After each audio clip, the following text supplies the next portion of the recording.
6주차 2강입니다. 자, 지난 시간에 우리가 전통적인 재고 관리에 대해서 공부를 했습니다. 그럼 다시 원래 돌아와서 TOC 재고 관리에 대해서 공부를 해보도록 하겠습니다. 지난 시간에 잠시 말씀드렸다시피 골드라시 그 책을 한 권 썼는데요. 이 책은 제목은 영어로 Isn't it obvious 이렇게 되어 있습니다. 폴은 어떻게 재고관리 해결사가 되었을까 이렇게 번역서의 제목은 그렇게 되어 있습니다. 이 책이 결국은 뭐냐면 골드라시 그 자기가 만든 그 TOC 이론 있죠?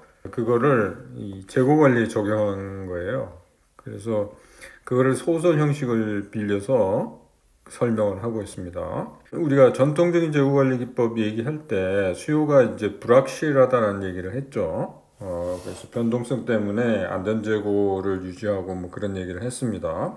그렇게 불확실한 거를 그 예측을 해가지고 하게 되면 아무래도 재고 비용 문제가 심각해지니까 이거를 최소화할 수 있는 방법을 찾고자 한 거죠. 그 방법이 이제 소개되는 겁니다. 그 방법이 결국은 TOC 이론이 적용되는 방법이라고 생각하면 되겠습니다. 그래서 책의 내용에 대해서 잠깐 얘기를 좀 드려보면 소매점이 등장을 해요. 거기 소설책에 보면. 그래서 그 소매점은 그 지역 창고로부터 이제 그 재고를 보충받는 그런 상황이었는데요. 할인점 비슷하게 생각하시면 되겠습니다.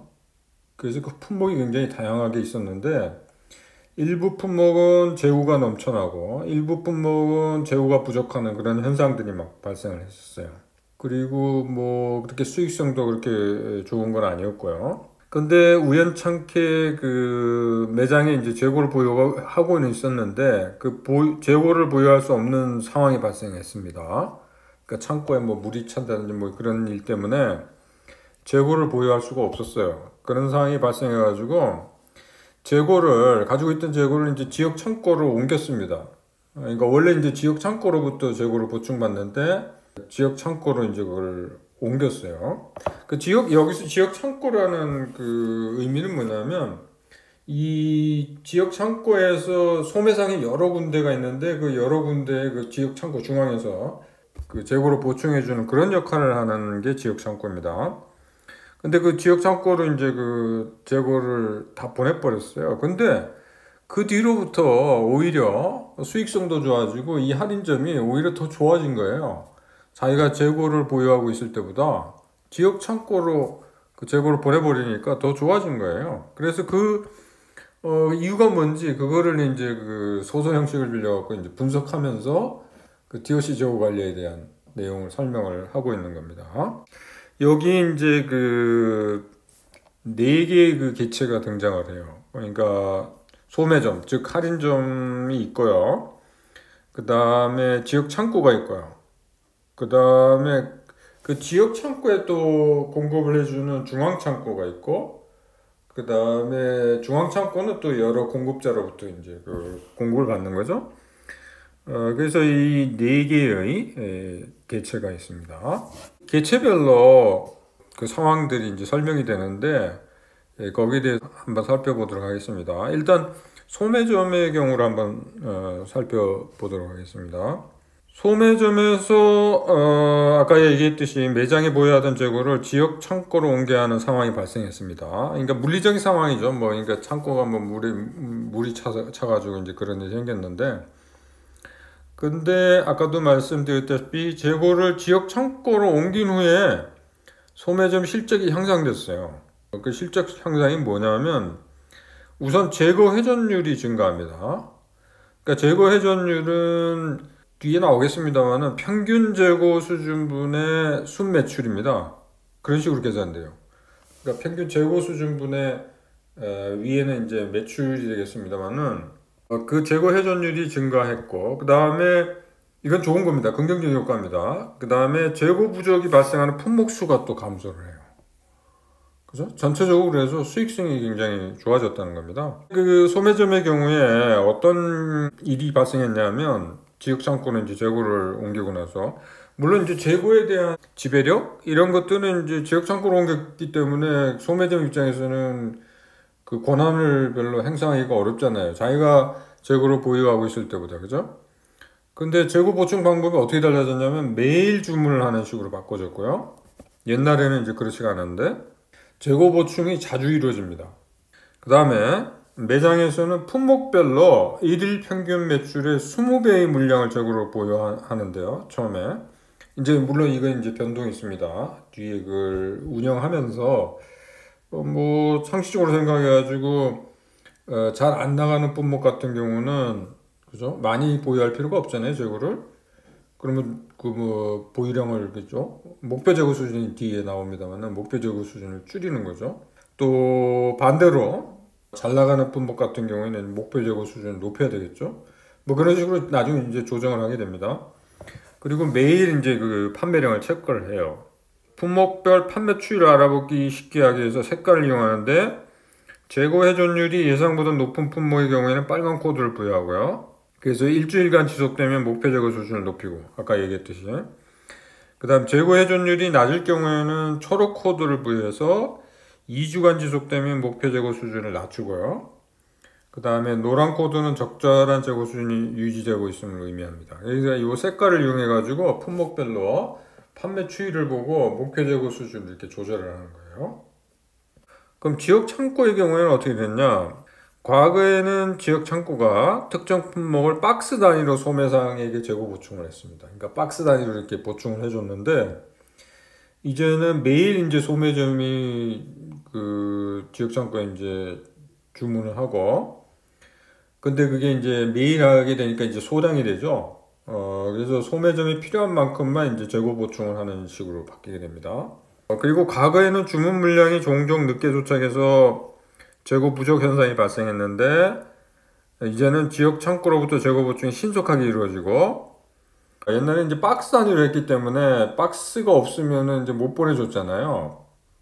근데 소량으로 이제 주문이 들어오면 박스 단위로 없더라도 뭡니까 소량으로 이제 재고 보충이 이루어질 수 있다는 그런 얘기입니다. 소매점은 낮은 보유 재고 수준으로 더 많이 판매하는 셈이 되고요. 재고 회전율 높아지고 재고 부족이 발생하는 품목의 수는 줄어들게 되고요. 낮은 비용으로 많이 팔게 되어 수익이 증가하고 재고 회전율이 높아져서 투자 수익률이 높아지게 되었습니다. 그 다음에 중앙창고의 경우, 그러니까 중앙창고는 이제 지역창고에 이거를 재고를 보충해주는 그런 역할을 하는데요. 그 책의 그 내용 중에 보면 이런 얘기가 나옵니다. 소매점의 재고를 지역창고로 옮기는 것이 성공적으로 이제 판단이 되어가지고 구역 내의 다른 소매점들도 이제 동참하게 돼요. 그러니까 다른 소매점들도 재고를 지역창고에서 이제 관리하도록 하는 거죠. 결국 이제 지역창고가 이제 그 소매점들의 재고를 이제 통합 관리를 하는 그런 형태가 되게 되었습니다. 그래서 과거에 특정 소매점의 특정 품목의 재고가 부족하면 그 품목의 재고가 있는 다른 소매점에 부탁하여 교차 수송을 통하여 그 재고를 이용을 했는데, 그러니까 소매점이 이제 재고를 보유하고 있을 때는 특정 소매점에서 뭐가 어떤 품목에 대한 재고가 부족하잖아요. 그럼 다른 소매점에 연락을 해가지고 보내달라 그러는 거죠. 그러니까 서로 이제 그 재고를 주고받는 거예요. 소매점끼리. 그런 걸 이제 교차 수송이라고 그래요. 그걸 많이 이용을 했는데 이제는 지역 창고에서 통합 관리를 하기 때문에 교차 수송 필요가 없어졌습니다. 교차 수송이 없어지고 동일한 품목에 대해서 특정 소매점은 재고 부족을 겪고 다른 소매점은 재고 과잉이 되는 경우 이런 경우들이 없어지게 된 거예요. 왜냐하면 지역 창고에서 이제 그걸 자동으로 조절을 하기 때문에 이제 공급자로부터 물건을 공급받고 이를 지역 창고로 보내는 역할을 담당할 중앙 창고의 필요성이 대두되었고 그래서 중앙 창고는 여러 지역에서 팔리는 품목의 재고를 부여하게 되고 지역 창고 간에 이루어지는 교차 수송을 필요 없도록 만드는 중요한 역할을 하게 됐죠. 그러니까 중앙 창고 역시도 뭡니까? 그 지역 창고로 보내는 물건들 자기가 통합 관리를 하니까 지역 창고 간의 교차 수송 이런 것들도 이제 없어지게 되었다는 그 얘기입니다. 자, 공급자의 경우는 어떻게 되냐? 공급자하고 이제 협력을 통해서 기업 전체 공급 사슬의 개선이 이루어지게 되고, 공급자에게 수개월 단위의 대규모 배치 주문을 하던 것을 주 단위로 전환해서 공급자나 구매자나 모두 혜택을 볼 수 있게 되었고요. 대규모 수송에 비하여 수송 비용이 증가할 가능성이 있는데, 이는 다양한 품목의 통합 수송을 통하여 문제가 해결되었고요. 그 다음에 주 단위 주문이 이루어지면 중앙창고는 물건을 일찍 받아서 줬고, 공급자는 주 단위 대금 지급을 받게 되어 현금 흐름이 좋아지게 되었다는 거죠. 이게 이제 다 달라진 얘기예요. 옛날에 이제 배치 주문하던 거를, 그죠? 수개월 단위로, 이거를 주 단위로 이제 전환해서 소량으로, 그죠? 공급이 이루어지는 그런 형태로 바뀌게 되었다는 겁니다.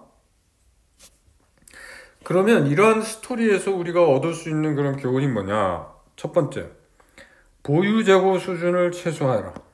그러니까 소매점들이 매장에는 며칠 분의 재고만 보유하고 나머지는 지역 창고에 보유할 것을 제한하는 거고, 매장의 선반은 수개월 분량의 재고를 보유하면서 사용할 것이 아니라 다양한 품목을 전시하는 용도로 이용할 것을 강조하죠. 두 번째, 매출이 발생하는 품목에 대해서 집중적으로 재고를 보충하라.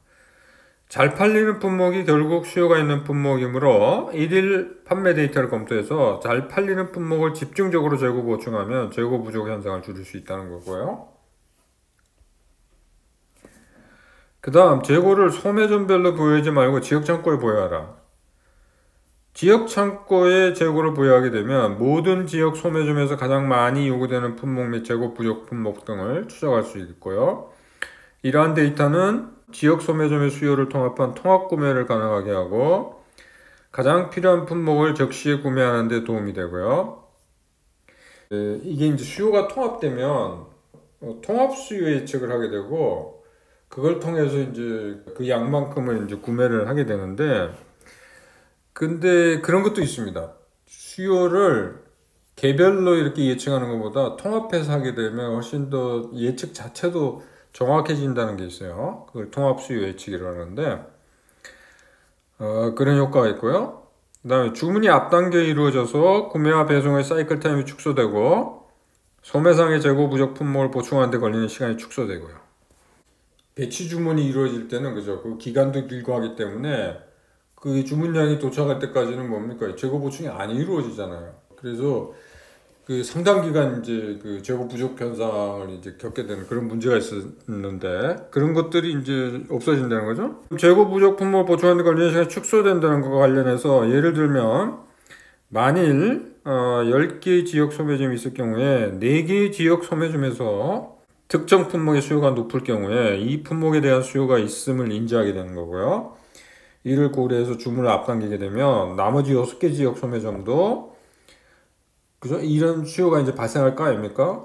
그러면 이게 미리 주문을 하게 되니까 이 6개 지역 소매점에 대해서 이 품목에 대한 적시 재고 보충이 이루어져서 재고 부족 현상을 피할 수 있게 된다는 거죠.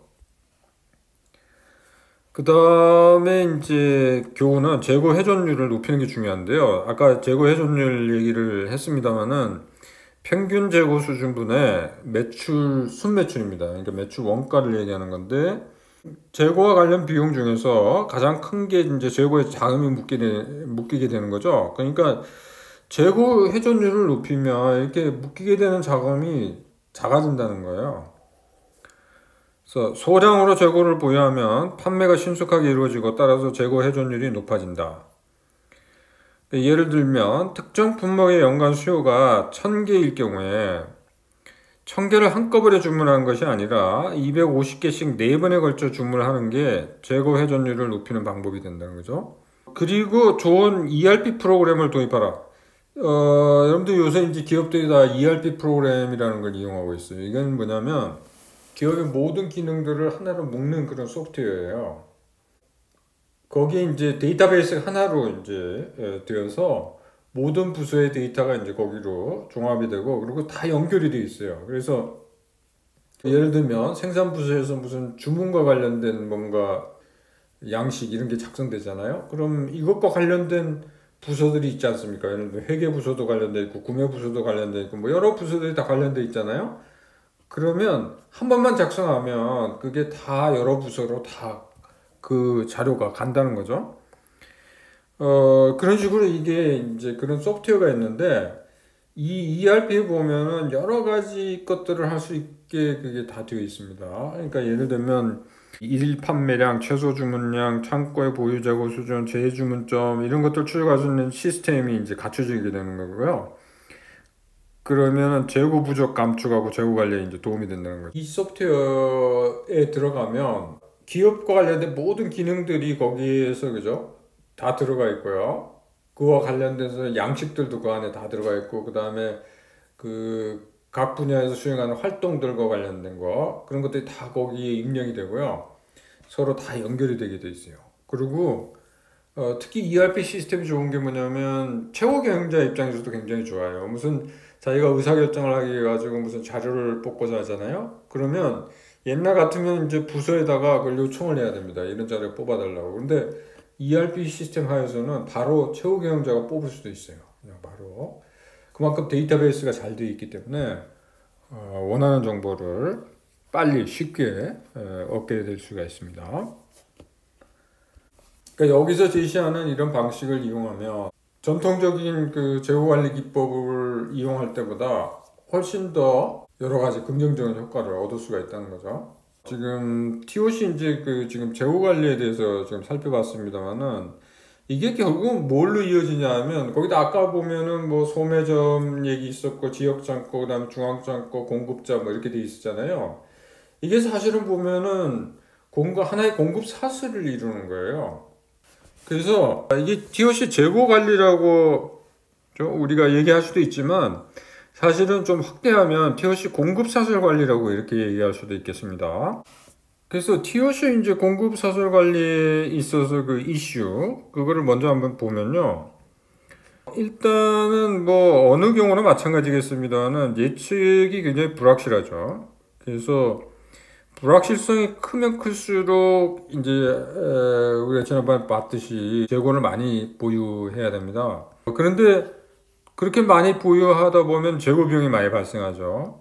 그래서 사실은 이제 그 재고 비용을 줄이기 위해서는 재고 수준을 낮출 필요가 있어요. 그러면 재고 비용은 줄이면서 재고 부족도 줄일 수 있는 방법이 있느냐? 그런 방법을 이제 찾아야 되는데 이제 그런 방법을 찾다 보니까 이제 TOC 공급사슬 관리라는 이 개념이 나오게 된 거고요. 근데 결론적으로 얘기하면 재고 관리라는 게 한 기업 문제에 국한되는 게 아니라는 거예요. 그래서 공급사슬을 구성하는 여러 개체들 간의 관계를 고려해서 이제 결정이 되어야 된다는 이제 그 얘기가 되겠습니다. 그래서 이제 TOC 공급사슬 관리라는 것이 등장하게 된 거라고 생각하면 되겠습니다. 홀트라는 사람이 공급사슬 두 가지 종류가 있다고 그랬습니다. 하나는 협력적인 공급사슬, 그 다음에 또 하나는 비협력적인 공급사슬. 그래서 이 협력적인 공급사슬이라는 거는 이 개체들이, 그죠? 공급사슬의 그 개체들이 하나의 기업체로 움직이는 거예요. 이게 이제 사상은 다 다르더라도 서로 이제 정보 공유도 하고 의사소통도 해서 서로 협력적인 관계를 구축하는 거죠. 그게 이제 협력적인 공급사슬이고, 비협력적인 공급사슬의 경우에는 각자 이익 최대화를 위해서 노력하는 경우라고 보면 되겠습니다. 협력적인 공급사슬의 경우에는 이제 개체들이 서로 협력을 해서, 그죠? 그 시스템 전체의 그 최적화를 위해 가지고 노력하는 경우입니다. 그러니까 만약에 이제 공급사슬에서 예를 들면 어떤 특정 개체가 예를 들면 병목으로 작용한다 그러면 그 병목을 중심으로, 그죠? 모든 그 계획 수립이나 운영이 이루어져야 된다는 거예요. 우리가 이제 TOC 이론에서 주장한 게 그거 아닙니까? 자, 그래서 이 내용을 한번 살펴보면요. 자재 공급부터 고객까지 공급 사슬에서 일반적으로 고객이 공급 사슬의 제약으로 작용을 하는데, 그래서 우리가 그 왜 DBR 시스템에서도 이제 그 얘기를 했잖아요. 그래서 결국은 뭐냐면 시장 수요 그 자체가 이제 그 제약으로 작용하는 경우가 많다 그랬죠. 그 얘기고요. 그래서 고객 수요가 이제 충족이 되려면 결국은 즉각적으로 이제 대응이 이루어져야 되는데 결국은 이제 소매점 수준에서 완충적으로 유지할 필요가 있다는 거죠. 그 다음에 아까 얘기했지만 고객 이외에 공급사슬의 특정 부분, 특정 개체가 병목으로 작용할 경우에는 그 병목 중심으로 운영이 되어야 된다는 거죠. 그러니까 예를 들면 생산 능력의 수요에 못 미친다면 생산 부분이 흐름의 병목으로 작용을 하게 되죠. 또 다른 예는 예를 들면 시스템 전체적으로 축소하면서도 고객에 대한 대응을 최대화하기 위해서 중앙 물류 창고의 재고가 보유되어야 한다면 이 중앙 물류 창고가 전략적으로 이제 중요한 역할을 하게 되는 거죠. 그래서 시스템 흐름 원활을 위해서 능력을 최대화해야 되고요. 따라서 제약 버퍼를 그 병목인 경우 있죠. 그 병목의 제약 버퍼를 유지할 필요가 있다는 거죠. 이 그림은 여기서 이제 생산자가 지금 병목이라고 가정했을 경우에 지금 생산자를 중심으로 관리가 이루어져야 된다는 거고, 물론 이 개체들이 다 이제 그 독립적일 수는 있지만 협력적인 공급사들을 구축해가지고 운영이 돼야 된다는 걸 여기 강조하고 있습니다. 그래서 생산자가 이제 드럼 역할을 하는 거고요. 그 다음에 이게 이제 드럼이니까 DBR 시스템에서 우리가 이걸 봤죠. 그래서 원자재 공급자와 루프로 연결됐다고 보면 되겠고요. 그 다음에 드럼 앞에는 이제 제약 버퍼를 유지를 하죠. 그 다음에 소매상은 이제 출하 버퍼를 또 완충제고요. 그거를 이제 유지를 해야 되겠죠. 결국 이제 소매상하고도 생산자도 이렇게 연결이 돼 있죠. 그래서 이런 형태가 결국 우리가 봤던 그 DBR 시스템의 형태로 볼 수 있겠죠, 그죠? 비협력적인 공급사들 경우에는요, 이 경우에는 이제 개체들이 각자 자신의 수익을 최대화하는 그런 경우입니다.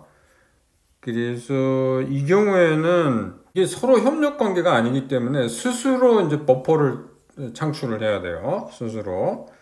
그래서 뭐 예를 들면 공급자가 이제 하나라면 예를 들면은 문제가 생길 수가 있잖아요, 그죠? 그 공급자가 문제가 생기면은 그 공급을 받는 입장에서는 문제가 심각해지잖아요. 그래서 이제 복수 공급자를 이용을 한다든지 이게 이제 일종의 버퍼죠, 이것도. 그 다음에 고객이 일정 수준 이상의 과도한 수요를 가지게 될 경우에는 또 이것도 문제가 생기잖아요. 예를 들면은 그 수요가 문제가 생기면은 그죠? 어려움을 겪게 되죠. 그래서 다양화시켜야 되겠죠. 그죠? 고객을 다양화시켜 가지고 특정 뭐 고객이 문제가 생기더라도 전체적으로는 큰 어려움을 겪지 않도록 그렇게 버퍼를 갖추는 거 이런 것들도 굉장히 중요하다. 그런 얘기가 되겠습니다. 자, 그러면 오늘 수업은 여기서 마치도록 하겠습니다.